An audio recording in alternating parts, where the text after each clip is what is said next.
Do not fear the devil, for it is not real. True evil lies within the hearts of men, and through my magic mirror are revealed.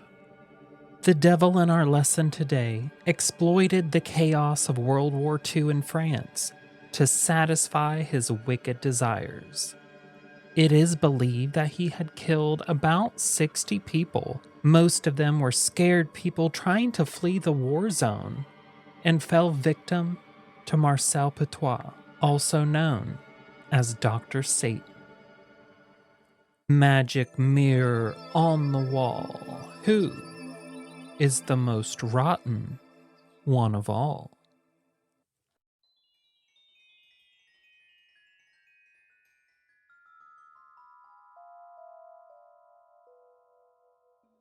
Hi, hello, and howdy, my darlings, and welcome to Rotten to the Core. I'm the not so evil queen, Joshua Waters, and I'm thrilled to have you join in on my lessons.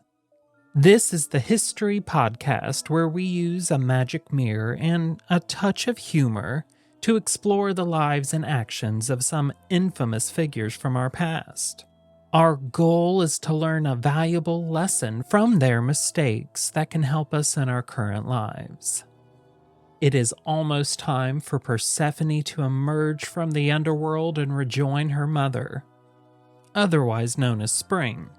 I have been connecting with Persephone during my journey of self-discovery and have gained valuable insights from her. As I delve deeper into my research on the underworld and the various individuals who have ruled it throughout time, I found myself spiraling down a rabbit hole of information, and among all the dark and twisted tales, one name stood out like a festering wound, that of Dr. Satan. His reputation as a vile and rotten man was unmatched. Marcel Petiot was born on January 17th, Betty White's birthday, in 1897 in Lyon, France. His dad Felix was a postal worker and his mom Marthe, M-A-R-T-H-E, his mama. When Petiot was just 5, his teachers noticed he was pretty bright, reading like a 10-year-old. But he wasn't the most social kid and had some difficulty focusing. By the age of 11, he had started to show some strong signs of abuse from somewhere, although it's not clear from whom. Make your own assumptions. First, he got in trouble at school when he propositioned a boy and then a girl to perform sexual activity with him, and for having photos of naked women. Then, shortly after that, he stole his dad's gun and shot it while in history class, and was also caught throwing knives at a friend of his. With friends like these, who needs enemies? Petiot's parents were worried about their son's health, and they told the doctors that he had convulsions, sleepwalking problems, and often wet his pants and his bed. We all have accidents, right? Sadly, his mom passed away in 1912, and his dad found a new job in a different town. Marcel was then sent to live with his aunt, and at the end of the year, he got expelled from school for the first time. He was then sent back to his dad, but was soon expelled again for being too rowdy and excitable. Hell, I have that on my dating profile. Gorgeous queen seeks quiet man. When he was 17, he committed a serious offense by robbing a mailbox, which led to charges of theft and damage to public property. His actions prompted a psychiatric evaluation, which did reveal that he was suffering from a mental illness. A psychiatrist pronounced him an abnormal youth suffering from personal and hereditary problems, which limit to a large degree his responsibility for his acts. That's doctor talk for his family has issues. As a result, the charges were eventually dismissed and he was able to avoid going to jail. He then got kicked out of schools not once, but twice more before finally finishing in Paris at a special academy in July of 1915. Well, after the outbreak of World War I in the following year, Marcel was drafted into the French army, and it marked a significant turning point in his life as he was suddenly thrust into the chaos and uncertainty of the battlefield. I believe it awoke something in him as well. He was injured after just a few months while in battle when a grenade went off near him. Shrapnel blasted into him, and then he was hit with some poisonous gas that left him unconscious. Well, while healing at multiple facilities, Marcel was charged with stealing all kinds of things from blankets to wallets, all from other patients. Where'd my fan go? Marcel. Kleptomania will be a common occurrence in this lesson. Well, when he was caught, he was jailed and sent to a psychiatric facility for evaluation, where he was diagnosed as suffering from mental disequilibrium, neurasthenia, mental depression, melancholia, obsessions, and phobias. Once again, they ruled him not guilty by reason of insanity. Honestly, I think most of us in the modern world could be diagnosed with one or more of those. And even though he was diagnosed, it didn't stop him from going back into battle. And he returned to the front line in June of 1918. And he had a nervous breakdown and purposefully shot himself in the foot to get out of service. Well, that led to him being granted permission to retire and receive military disability benefits. After the war, he joined the Accelerated Education Program for veterans and earned his medical degree in just 8 months. Yes, from a soldier diagnosed multiple times with multiple mental illnesses to a full-fledged doctor in less than a year. Then he started fresh in Lyon, France, where he immediately began stealing from his patients and the government. On arrival, he printed flyers comparing himself to the town's 2 elderly doctors. The flyers read, "Dr. Petiot is young, and only a young doctor can keep up to date with the latest methods, born of a progress which marches with giant strides. That is why intelligent patients have confidence in him. Dr. Petiot treats but does not exploit his patients. While our tests determine that is a lie." Aside from charging his patients and the government as well for the same appointment, he liked to prescribe unnecessary narcotics to people, knowing that they would become addicted and need to keep coming and paying for appointments. That sounds like how the opioid crisis began. Within a few months, Marcel Petiot started dating the daughter of one of his elderly patients, a young woman named Louise Delavue. It's uncertain as to who did it, but shortly after their courtship began, her house was broken into and caught on fire. I'll let you make your own assumptions there. And sadly, that would not be the end of her suffering. Only a few months later, Louisa went missing, and neighbors even told police that they saw Marcel dragging a trunk big enough to fit a human body into the trunk of his new sports car. And just 2 weeks later, a trunk that matched that description was pulled from a nearby river with the body of a young woman inside. This is so messed up. The body couldn't be identified because of the decomposition, and Louise was written off as a runaway. Marcel got off scot-free with his first murder. Allegedly. He then became mayor of Lyon after winning the election of 1926. And you gotta remember, most people didn't know about all the rotten things he was doing behind closed doors. They believed they were voting for an honest and trustworthy doctor. A doctor? In June the following year, he somehow convinced a woman named Georgette Leblay, the 23-year-old daughter of a wealthy landowner, to marry him. And their only child, a son Gerard, was born the following April.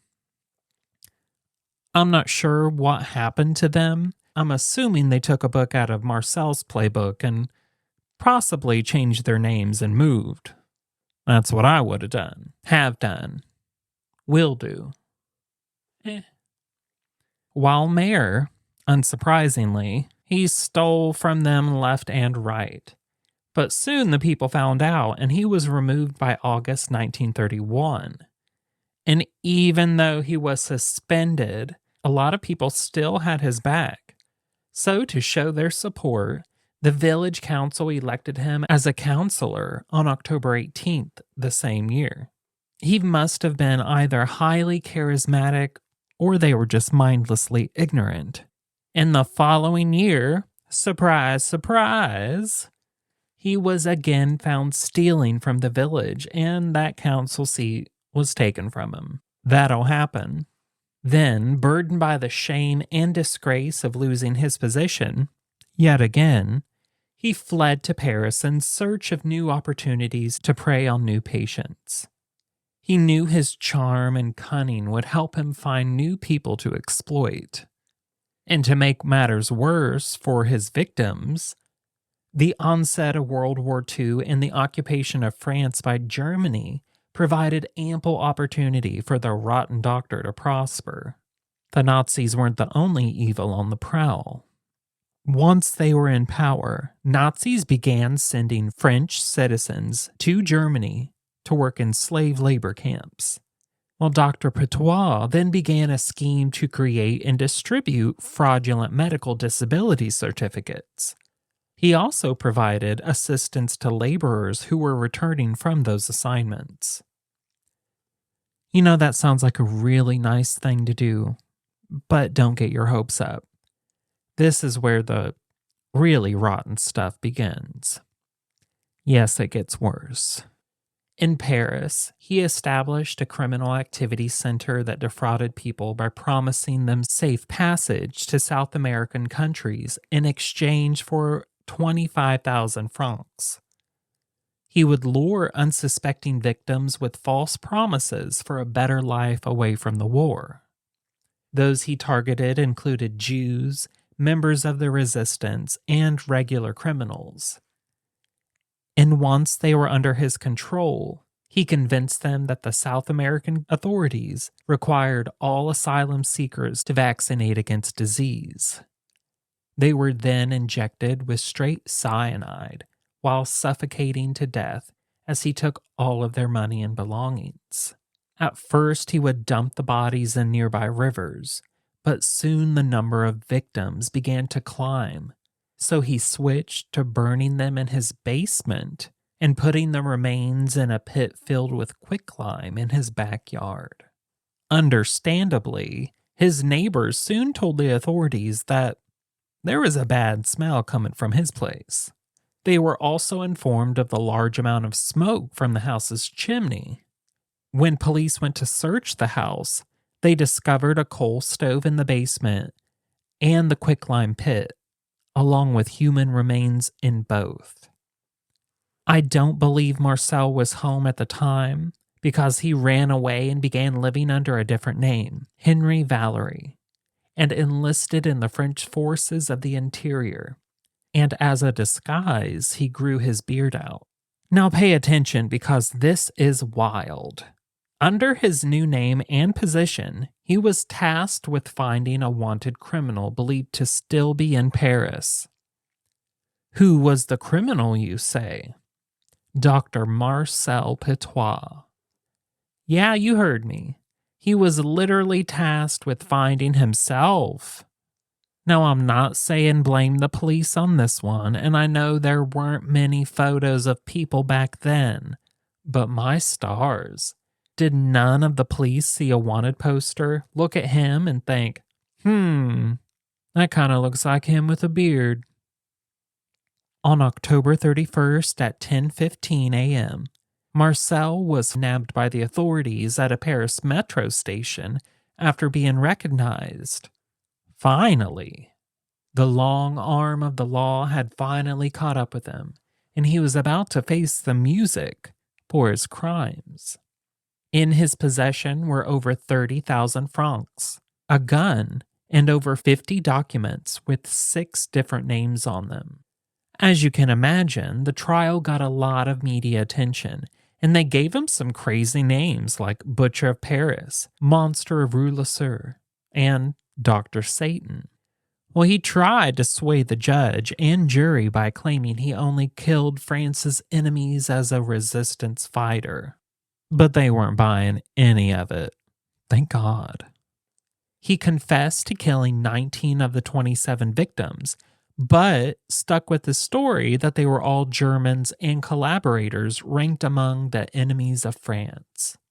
As for the other victims, he told the court, "I don't have to justify myself for murders I'm not accused of committing." It only took the jury 3 hours to deliver a guilty verdict for 26 premeditated murders, and Marcel Petiot was given the death sentence. And early on the morning of May 25th, 1946, a portable guillotine was delivered to the prison. When they called him out of his cell, he said no to the traditional glass of rum, but he did take a cigarette. He also agreed to meet with the prison chaplain for his wife's sake, telling the minister, "I'm not a religious man, and my conscience is clean." I want to know if it really was, or if he was just, putting on a brave face. He was then led up to the guillotine, and his hands were bound and his neck shaved. It is said that he was overly calm during all of this and acted as if it were just a regular day. His final words were, "Gentlemen, I ask you not to look. This will not be very pretty." Then at 5:05 a.m., the blade was released and his head was removed from his body, leaving one last emotional scar for onlookers and the victim's family members. They all said that he had a smile on his face as his head rolled into the basket.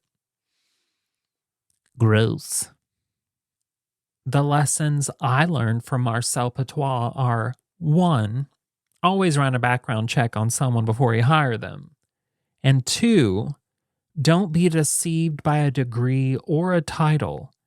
The person you believe to be helping you could possibly be committing rotten things to you behind closed doors. Now, if you'll excuse me, I have to schedule an appointment with my therapist about my now renewed trust issues. That brings us to the end of our lessons today, my darlings. Let's cleanse ourselves and I'll let you be off on your next adventure. Just take a deep breath and ground yourself in the here and now.